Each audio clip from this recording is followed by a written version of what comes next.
are known as punctuated equilibrium, where the rules that governed a previous time, a previous age, no longer apply.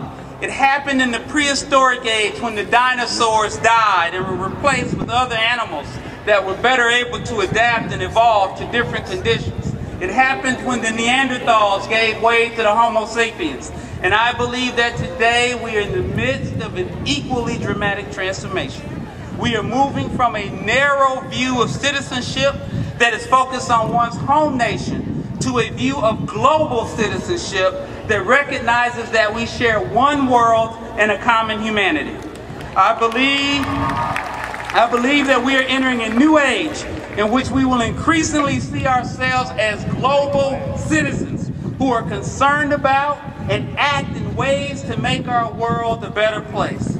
Simply stated, global citizens make expenditure and consumption decisions based on the understanding that we live in a mutually interdependent world in which our actions affect others and where the actions of others affect us.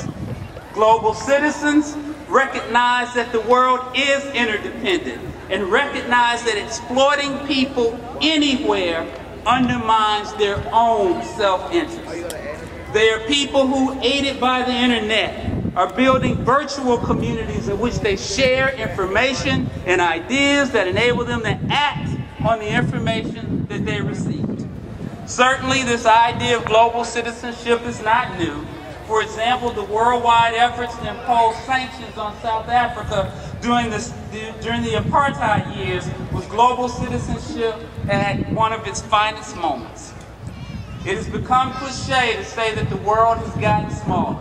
Rather than 6 degrees of separation, we are 6 clicks away from learning about anything, buying anything, selling anything, and voicing an opinion on everything. When I was growing up, like other digital dinosaurs, I believed that knowledge was finite and all that I needed to know in the entire world, A through Z, was on a bookshelf in my bedroom. It was called the Encyclopedia Britannica. It had the answers to anything and everything. Yes, occasionally updates were required, but knowledge moved slowly, or so we thought, and knowledge was something to be mastered and memorized. Today, those of you who are digital natives understand that knowledge is infinite.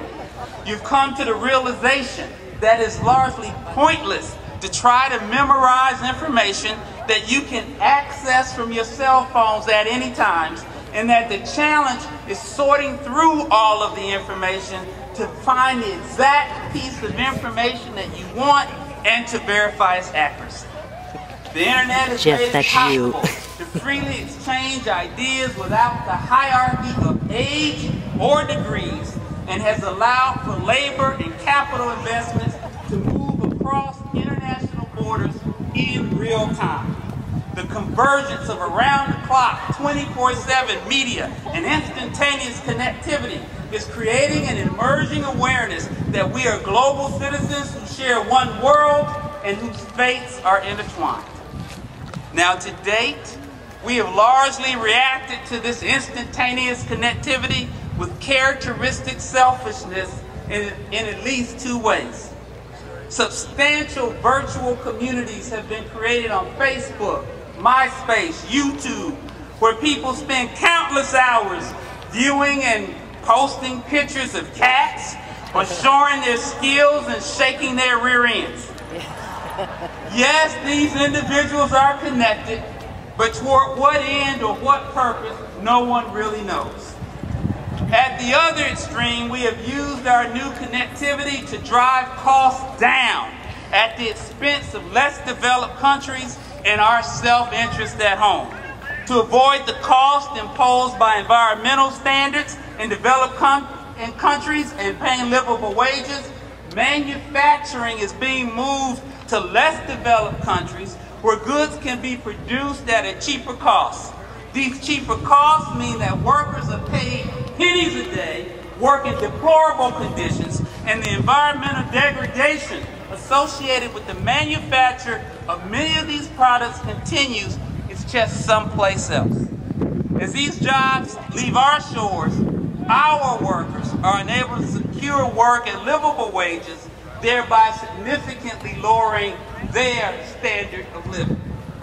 While corporate leaders are often blamed for these outsourcing decisions, the real villains are consumers.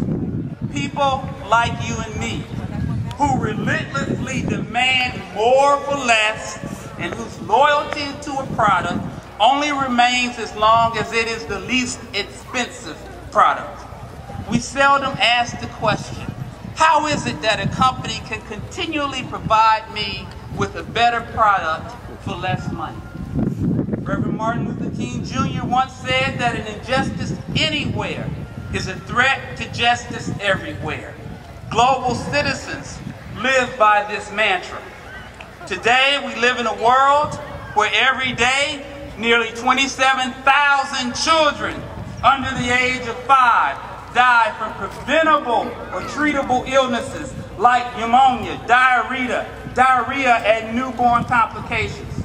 Through your leadership as global citizens, we can change this. Today, we live in a world where it is estimated that in 2001, 1 billion people live on less than $1 a day. 2.7 billion people lived on less than $2 a day. Through your leadership as global citizens, we can change this. Today, we live in a world where 250 million children between the ages of 5 and 17, 1 out of 6 in the world are working.